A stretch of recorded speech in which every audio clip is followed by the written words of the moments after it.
Hello मेरे प्यारे प्यारे लिसनर्स, कैसे हैं आप लोग। लेकर आ गई हूँ मैं आपके लिए तो ज़रूरत है मेरी सीरीज़ का नया एपिसोड। तो चलिए शुरू करते हैं। अब तक की कहानी में हमने सुना था ईशानी जो कल की पार्टी में जाने के लिए इतना ज़्यादा एक्साइटेड हो गई थी कि वो अपने पूरे वार्डरोब को इधर से उधर तहस नहस कर दे रही थी, जिसकी वजह से माही उससे काफ़ी ज़्यादा परेशान हो जाती है और उसे एट लास्ट आइडिया देते हुए कहती है कि अगर तुम्हें साड़ी चाहिए तो तुम मॉम से क्यों नहीं मांग लेती, क्योंकि उनके पास तो साड़ियाँ होती हैं। और साथ ही अगर तुम्हें रॉयल ब्लू कलर की साड़ी चाहिए तो वो तुम्हें मॉम से ही मांगना चाहिए। ईशानी जो माही को लेकर मॉम के रूम में जाती है और साथ ही माही को भी फंसा देती है, क्योंकि उसे अपनी मॉम को कुछ ना कुछ तो बहाना देना ही पड़ता। नीलिमा जी जब ईशानी का ये डिमांड सुनते हैं कि उसे रॉयल ब्लू कलर की ही साड़ी चाहिए, तो वो उससे पूछती हैं कि ऐसी भी क्या बात है जो तुम्हें रॉयल ब्लू कलर की ही साड़ी पहननी है। ईशानी जो ये कह देती है कि ये हमारा कल का ड्रेस कोड है, जिसकी वजह से नीलिमा जी ने माही को भी साड़ी ही दी थी। अब उसकी वजह से माही को भी कल साड़ी ही पहनना पड़ता, जो कि माही के लिए काफ़ी ज़्यादा मुश्किल होने वाला था। माही जो इससे पहले कभी भी साड़ी नहीं पहनी थी, और जब वो पहनी थी तब उसकी उम्र नहीं थी पहनने की, साथ ही उसे साड़ी संभलता भी नहीं था। ईशानी की वजह से माही फंस जाती है, लेकिन फिर माही भी मान जाती है। वहीं जब माही अपने ख्वाबों में खोई हुई थी कि ईशानी उसे जगाते हुए कहती है, उठना नहीं है मैडम। माही जो फ्रस्ट्रेट होते हुए ईशानी को घूरने लगती है, क्योंकि ईशानी ने माही का दोबारा से कार्तिक के साथ हो रहा खूबसूरत मोमेंट खराब कर दिया था। अब जानते हैं आगे क्या होने वाला है। माही जो उठती है और बाथरूम में भाग जाती है, वहीं वो दोबारा ईशानी के पास आते हुए पूछती है, सुबह का सपना अब सच होता है ना इशू? सुना है मैंने, ऐसा होता है या नहीं? ईशानी जो कुछ सोचते हुए कहती है, सुना तो मैंने भी है। क्यों, क्या ख्वाब देख रही थी तू जो तू इतना खुश हो रही है? माही जो बिना कुछ बोले हल्का सा स्माइल करती है और वहां से भाग जाती है। माही जो तैयार होकर बाथरूम से बाहर निकली थी, तो ईशानी जो कि एक ऑफिशियल ब्लू ब्लेजर साथ ही वाइट शर्ट और वाइट पैंट पहनी तैयार खड़ी होकर उसी को घूर रही थी और उससे पूछती है, आज क्या बहाना है तेरे पास? आज कहाँ छुपने जाएगी तू? माही को भी थोड़ी टेंशन होती है उसकी बात सुनकर, मगर फिर माही को याद आता है और वो खुश होते हुए कहती है, मुझे तैयार होने दे, लेट हो रही हूँ मैं। ईशानी उससे कहती है, एक काम कर, आज के पार्टी के लिए जो भी चीज़ें कम पड़ रही है ना, तो वो सारी चीज़ें ना मॉल से खरीद ले। उसी बहाने तेरा थोड़ा टाइम भी पास हो जाएगा, और उसके बाद से तू कुछ देर बीच पे रह लियो और फिर मैं थोड़ी देर बाद आ जाऊंगी। वैसे भी आज कंपनी में पार्टी है तो कुछ काम नहीं होगा, तो हम जल्दी वापस आ जाएंगे। इशारे की बात सुनकर माही उससे थोड़ा एटीट्यूड में कहती है, मेरे पास इतना फालतू का वक्त नहीं है, इतना फ्री नहीं हूँ मैं जो ये सारे काम करूंगी तेरे। और तुझे जो भी एक्सेसरीज लेनी है ना तो खुद लेगी, मैं नहीं ले रही तेरे लिए कुछ भी। ईशानी उससे पूछती है, ओहो मैडम, तो कहाँ कहाँ बिजी हैं आप?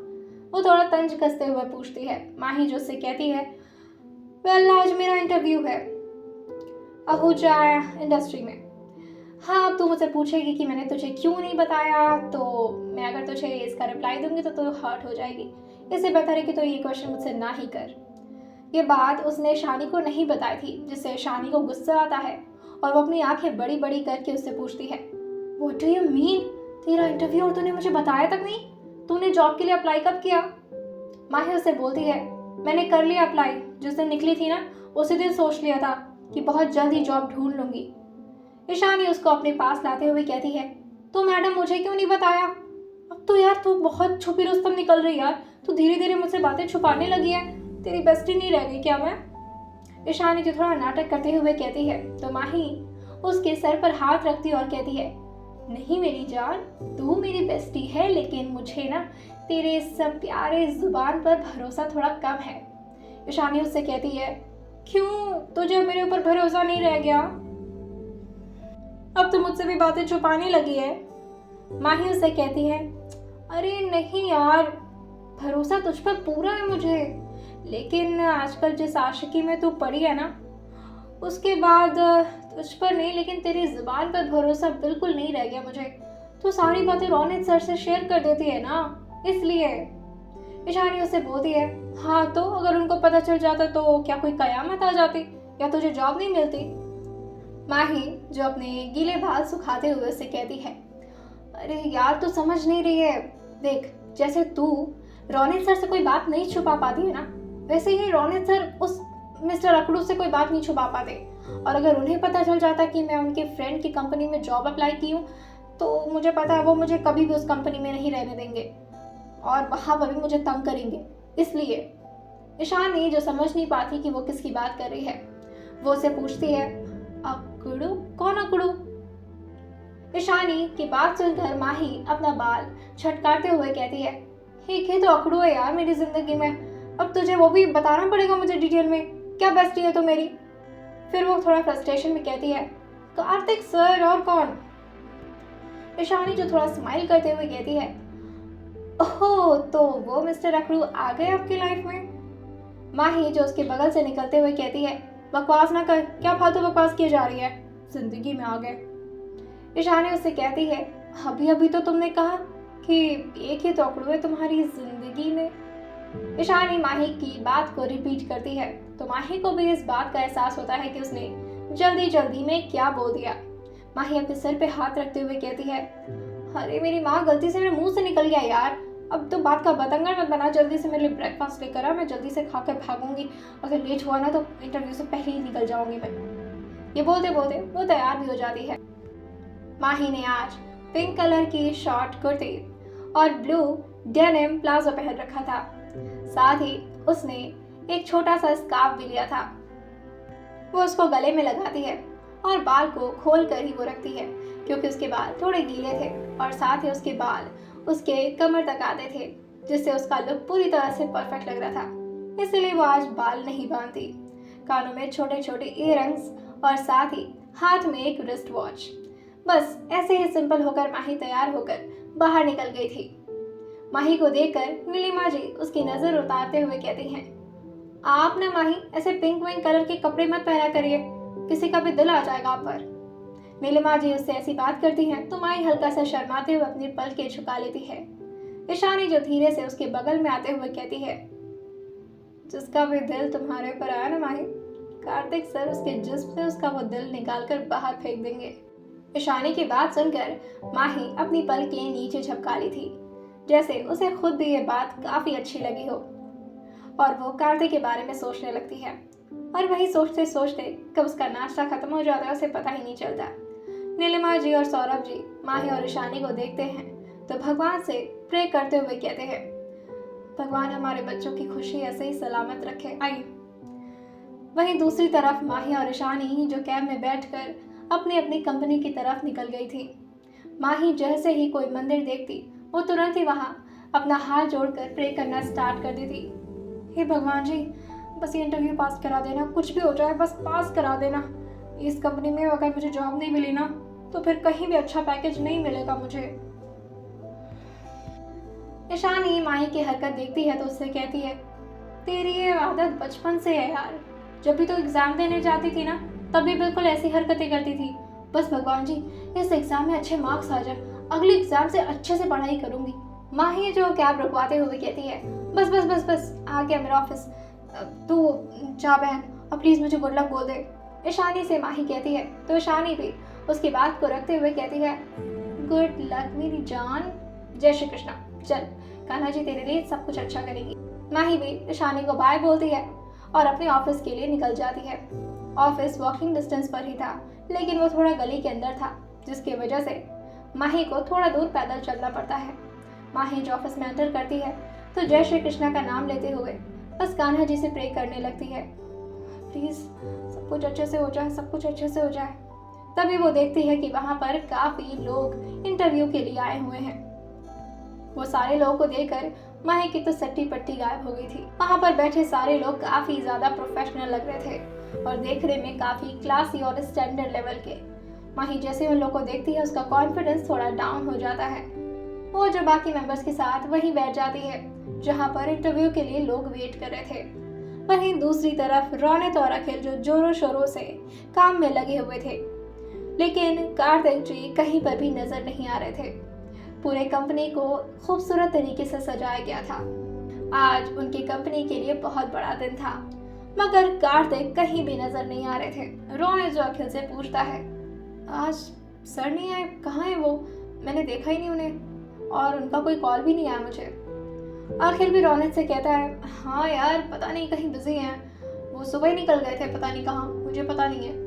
अब एक काम करो, यहाँ पर थोड़ा फ्लावर लगाओ। हाँ यहाँ यहाँ अच्छा लगेगा ना। रौनक से वो डेकोरेशन की बात करने लगता है। रौनक भी इस बात पर ज़्यादा तवज्जो नहीं देते कि कार्तिक कहाँ होंगे, क्योंकि ऑब्वियसली कार्तिक के पास लाखों काम होते थे जो वो रौनक और अखिल को बिना बताए भी किया करते थे। जैसे ही माही वहाँ पहुंची थी, कुछ सेकंड बाद ही सारे मेंबर्स को छोड़ते हुए माही का नाम लिया जाता है तो माही चौंकते हुए खड़ी होती है और अंदर की तरफ भाग जाती है। वो अंदर आई ही थी कि उसका दिल एकदम से जोरों से धड़कने लगता है। उसे काफ़ी ज़्यादा डर लग रहा था। वहाँ की एचआर काफ़ी ज़्यादा प्रोफेशनल लग रही थी और दिखने में काफ़ी मॉडर्न और क्लासी भी। वो माही को बैठाते हुए कहती है, हैव योर सीट। उसकी आवाज़ भी काफ़ी ज़्यादा रूड और रफ थी, जिससे माही को थोड़ा डर भी लग रहा था। माही को ऐसे तेज़ आवाज़ों की आदत नहीं थी। वो ऐसी आवाज़ को सुनती तो वो काफ़ी ज़्यादा डर जाया करती थी। वो जो बैठती है और उनसे कहती है, थैंक यू मैम। माही जो अपना फाइल उस एचआर की तरफ बढ़ाती है। एचआर उसका फाइल लेती है और उसका नाम देखती है तो उससे पूछती है, आर यू माही माथुर? माही जो अपना सिर हाँ में हिलाती है और कहती है, yes yes ma'am, my name is Mahi Mathur. जैसे ही उस एचआर ने माही का नाम सुना था, एचआर का पूरा एक्सप्रेशन अचानक ही चेंज हो जाता है। जो थोड़ी देर पहले माही के सामने इतना एटीट्यूड दिखा रही थी, वो माही का नाम सुनते ही उसके लिए पानी ऑफर करती है। Do you want anything? उसकी आवाज़ भी अब काफ़ी स्वीट हो गई थी। माही को ये बदलाव का रीज़न समझ तो नहीं आया था, मगर उसे लगता है कि कान्हा जी की कृपा हो गई है बस। और वो कान्हा जी को मन में थैंक्स बोलते हुए कहती है, थैंक यू कान्हा जी। उसकी आवाज़ से काफ़ी डर लग रहा था। चलो अब थोड़ा स्माइल तो कर रही है। और वो अपना सिर ना में हिलाते हुए कहती है, no no ma'am, I don't need anything. HR जो माही की बात सुनती है और उससे कहती है, नो प्रॉब्लम। और ये बोलकर वो अपने बगल में रखा टेलीफोन उठाती है और किसी से बात करते हुए कहती है, so Mahi is here, what to do now? दूसरी तरफ से काफ़ी डोमिनेटिंग मेल वॉइस आती है, first of all call her ma'am, she is not your employ, she is my girl. इधर से वो एचआर कहती है, sorry sir, I mean she is here, what to do now? उसकी आवाज़ एकदम से स्लो हो जाती है। माही को कुछ समझ नहीं आ रहा था कि वो किससे बात कर रही है, मगर माही को इस सब से क्या मतलब था। वो तो बस यही प्रे की जा रही थी कि बस उसे इस कंपनी में रख लिया जाए। माही जो उसकी बात पर तवज्जो देने लगती है, वो लड़की आगे कहती है, okay sir, okay get that, thank you sir, thank you. और ये बोलकर वो फ़ोन रख देती है। वो माही से बड़ी इज्जत से बात करते हुए कहती है, वेल मैम, आप सैलरी क्या एक्सपेक्ट कर रही हैं हमसे? माही अचानक से उस लड़की के मुंह से नाम सुनती है तो उसे थोड़ा और शॉक लगता है और वो बोलती है, वेल सैलरी ज़्यादा मैटर नहीं करती मैम, आई वुड से मुझे बस एक्सपीरियंस चाहिए और मैं फ्रेशर भी हूँ, तो आप जो देंगी इट वुड बी फाइन। मुझे इतनी बड़ी कंपनी में इतने अच्छे लोगों के साथ काम करने का अपॉर्चुनिटी मिल रहा है, that is enough for me. आखिर कौन था वो शख्स जिसने एचआर की भी बोलती बंद कर दी थी? और आखिर एचआर का टोन इतना जल्दी माही के लिए क्यों चेंज हो गया? क्या कार्तिक को पता चलेगा कि माही उनके दोस्त की कंपनी में जॉब अप्लाई की है? आइए जानते हैं सबका रीजन अगले एपिसोड में, और सुनते रहिए तो जरूरत है मेरी सिर्फ और सिर्फ स्टोरी विद सौम्या के साथ।